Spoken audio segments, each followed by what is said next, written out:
Fala pessoal, beleza? Trazendo de novo a parte e continuando, né, sobre transtornos alimentares. Hoje a gente vai falar um pouco dos fatores que contribuem para o aparecimento, né, para a formação, digamos assim, né, do transtorno alimentar dentro de uma vida de uma pessoa. E a gente tem que levar muito claro, ter muito claro que não existe uma relação causal. Por exemplo, os três componentes que a gente analisa quando há a formação do transtorno é a parte somática, então a parte corporal, a parte endócrina, tudo aquilo que eu trouxe no vídeo anterior, a parte sociocultural, então o ambiente e a ambiência onde ela está inserida, e as pessoas, né, a parte mais pessoal dela, então família, a parte de relacionamentos dela ali, onde ela está inserida. E aí não tem um que pese mais, entendeu? Parte somática, a parte sociocultural, a parte pessoal. Tudo isso vai junto, misturado nessa questão de entendimento da gênese, quando a gente pensa na formação, digamos assim, né, do transtorno, na consolidação do transtorno alimentar na vida de uma pessoa. Então, acaba que não dá pra gente colocar a parte biológica, a parte familiar, a parte pessoal como colocar para Cristo, digamos assim, ou como se fosse uma bala de prata para solucionar todos os problemas e todos os transtornos alimentares. Então, no primeiro bloco, quando a gente pensa nos aspectos biológicos, a gente tem que levar um conceito prévio, que principalmente é o quê? É quando há uma mudança muito abrupta de peso ou algum comportamento que altere essa questão do peso ou uma mudança física que faz com que toda essa cascata endócrina tenha uma alteração também de sinalização e excreção de hormônios.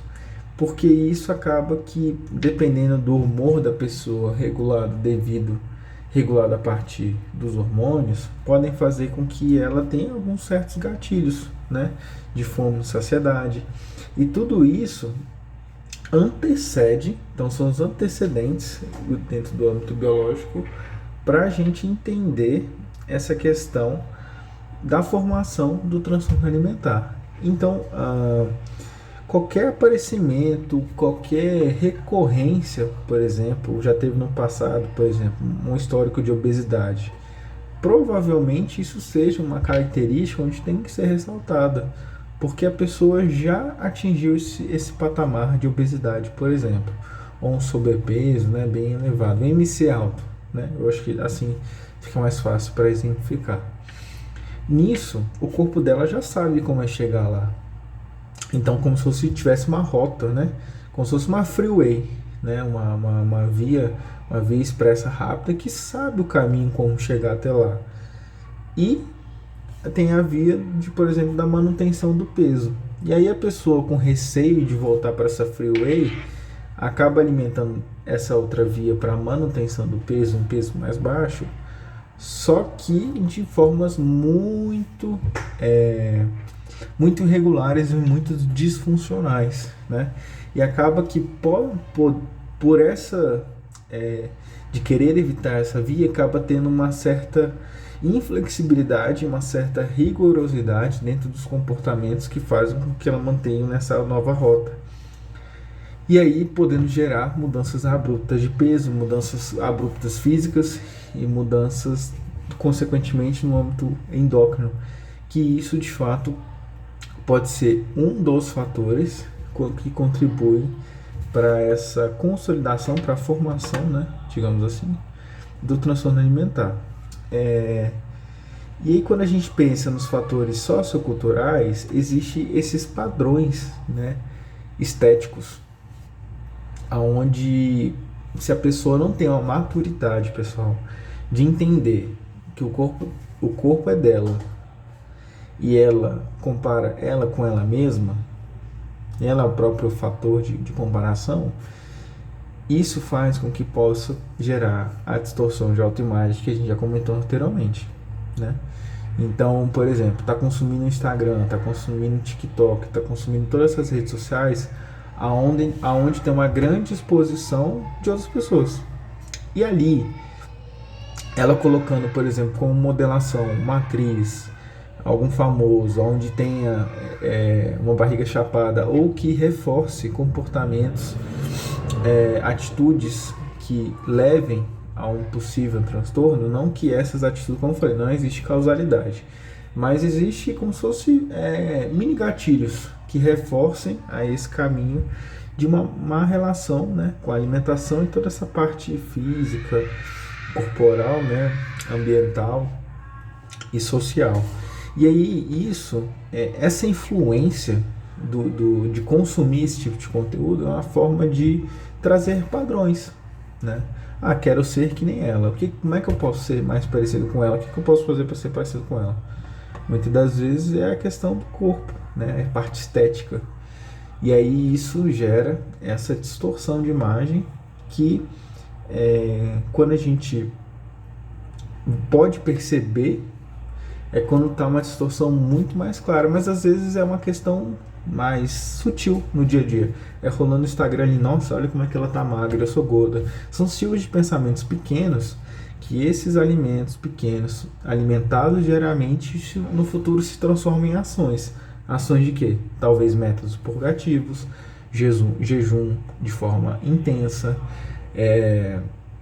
na questão de um excesso de atividade física, entende? Então é um pensamento pequeno, são como se fossem pílulas pequenas consumidas diariamente, que ao longo prazo vão gerar consequências, que nesse caso serão ações que norteiam para esse caminho de um transtorno alimentar. E aí, pessoal, quando eu trago TikTok, Instagram, não fica restrito a só isso. Pensa, música, filme, vídeos no YouTube que vocês assistem, o que as pessoas falam, a mentalidade das pessoas que vocês gostam, porque tudo isso pode influenciar tanto para um lado positivo, o positivo sendo longe dessas questões de influenciar e de alimentar um possível transtorno alimentar, como também negativo, que seria, digamos assim, levar para esses transtornos alimentares. E eu estou dando essa conotação, isso julgamento de negativo, porque é algo que fere a pessoa, né? Tanto no nível físico, mas também no nível mental também. E isso, como profissional de saúde, eu tenho esse entendimento de que não é algo sustentável e algo agradável de se viver dentro desse contexto de transtorno alimentar, né? Depois que a pessoa entrou, precisa-se de ajuda para poder sair, por muitas das vezes. Outro ambiente que a gente pode perceber é a questão familiar. Então, como é que é o relacionamento com a família? Por muitas das vezes, se tem, e tem referências para isso, né? Se esse ambiente familiar é um ambiente muito disfuncional, é uma comunicação falha, muita raiva, muita briga, muitas desconexões do que conexões, podem fazer com que sejam indicativos de que essa pessoa tenha essa construção, essa gênese de um transtorno alimentar. E tendo essa questão de uma possível inflexibilidade no futuro, uma certa coesão, uma falta de coesão, né, coerência dentro dos contextos que ela vive, falta de um bom senso. E isso é uma construção que pode ser influenciada diretamente dentro do ambiente familiar. Outra coisa no ambiente familiar é a relação dos pais e familiares que têm esse quadro de transtorno alimentar, né? E isso é uma influência, né? Os pais, quando a gente pensa numa questão de modelação antes de estar no Instagram, TikTok, vocês têm, os pais são os primeiros modelos que a gente tem, né? E aí, se eles têm essa prática, por exemplo, purgativa, bem provável que isso alimente também para a criança e seja um repertório que ela tem de solução. Estou me sentindo gorda, vou lá e vomito, né? Isso ela aprende, né, nessa visualização de ver os pais, por exemplo, ou familiares que agem dessa forma. E também uma outra característica que a gente pensa no ambiente familiar é uma atitude maternal, né? Então, mães que têm essa questão da superproteção, né? E aí não deixa a criança ou adolescente tomar suas próprias atitudes. Claro que existe casos e casos, tá, pessoal? Não é todos os... Tipo, a criança quer comprar um carro. Dependendo do contexto, não faz sentido nenhum. E aí tem que haver um controle ali, uma regulação por parte dos pais para mostrar o que de fato é possível acontecer. Talvez não seja um carro, mas seja um carrinho, né? Um Hot Wheelzinho pequenininho, entende? Então, casos e casos, mas o que eu quero dizer é aquela manipulação no sentido de controle, na verdade, né? E ali não deixando a criança tomar as atitudes e, por exemplo, no futuro, nessa falta de repertório, porque a mãe, nesse sentido, tomou as atitudes pelos filhos, né? As experiências, né? Tipo, o que eu quero fazer isso? Não, você não pode, porque vai acontecer isso. Então ela já vai podando esses possíveis repertórios que poderiam ser construídos, claro, tudo dentro de um bom senso, por parte dos pais, de deixar a criança experimentar. E aí no futuro, por exemplo, nessa falta de repertório, ela vai testar alguma coisa que a mãe falou, ou não vai testar porque a mãe falou, que aí, por exemplo, não acontece meio que a mãe falou, pode gerar uma certa frustração. Dessa frustração, não saber lidar muito bem com as emoções de forma crônica pode ser também uma forma de alimentar essa formação, né, essa construção de um futuro transtorno alimentar. De novo e novamente, pessoal, não quer dizer causalidade. Uma mãe controladora vai gerar um filho com transtorno alimentar. Longe disso. São pequenos, como se fosse interruptores de luz, né? Você vai no seu quadro de luz e tem vários interruptores. Para a gente categorizar um transtorno alimentar, tem que estar todos os interruptores ligados. E aí o que eu estou trazendo para vocês são alguns interruptores isolados. Para uma pessoa, talvez aquele interruptor seja um interruptor grandão, que alimente boa parte da casa. Para outras pessoas, talvez aquele interruptor não tenha tanto comprometimento em relação à casa, sei lá, só seja a lâmpada do banheiro da visita, sacou? Então, vai muito de pessoa a pessoa. Não estou dando peso, né, para cada tipo de indicador. O que eu quero dar para vocês é quais são os possíveis indicadores, quais são os tipos de interruptores que a gente tem que se atentar, que podem levar a esse quadro de transtorno alimentar.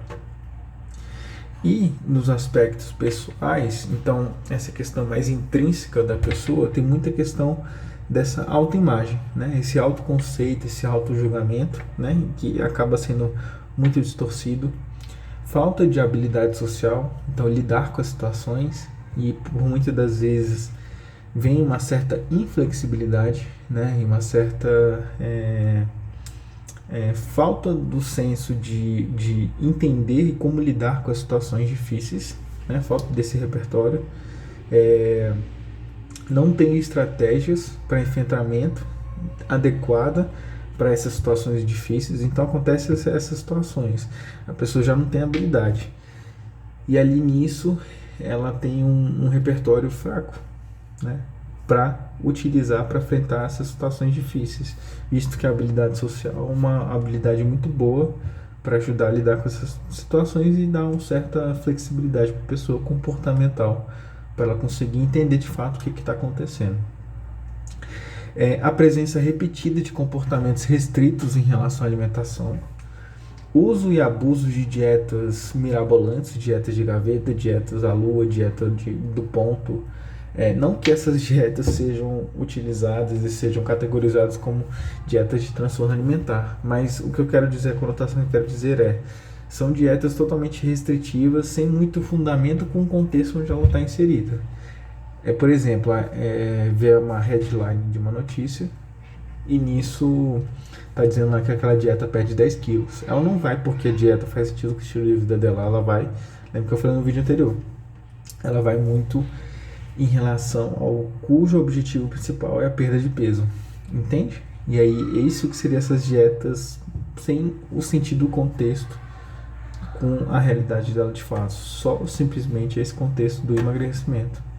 E a presença de sintomas patológicos, né? Então, essa parte mais mental, acaba que isso influencia bastante, e aí a gente pode pensar na própria depressão e na própria ansiedade, né?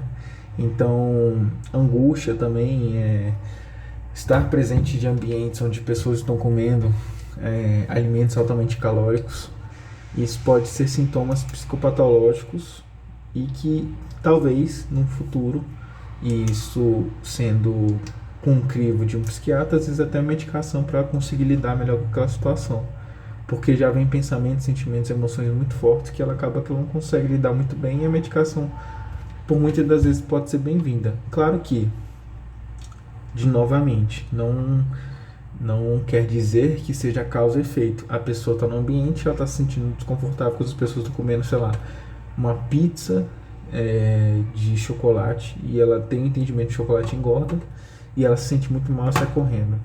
Isso é um indicativo, pessoal. Lembra do interruptor. É um interruptor que liga ali e a gente fala, pô, ó, atenção. Vamos avaliar outros ambientes? Como é que está o ambiente da família? Como é que está o ambiente dela, da sua autoimagem?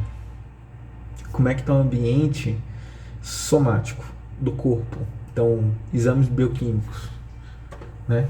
Como é que está a rotina dela do dia a dia? Como é que está essa flexibilidade comportamental? E aí você consegue ver que não é só o nutricionista que tem que estar nessa equação. Tem que ter um psicólogo, um psiquiatra, às vezes um terapeuta ocupacional para ajudar nessa parte organizacional do dia dela. Entende? Então, todos esses fatores que eu trouxe para vocês hoje são sinalizadores, sensores, interruptores que sinalizam que ali pode ter uma base para uma formação de um transtorno alimentar. Não quer dizer, e novamente repetindo, de que aquilo vai levar ao transtorno, mas são indicativos que a gente tem que estar monitorando e que, como eu disse para vocês, todo pensamento alimentado gera uma ação. Então, se esses comportamentos, essas atitudes, pensamentos, emoções, sentimentos, nesse contexto forem alimentados e serem reforçados positivamente, provavelmente uma possibilidade de vir a um transtorno alimentar no futuro, tá bom? Esse era o vídeo, valeu!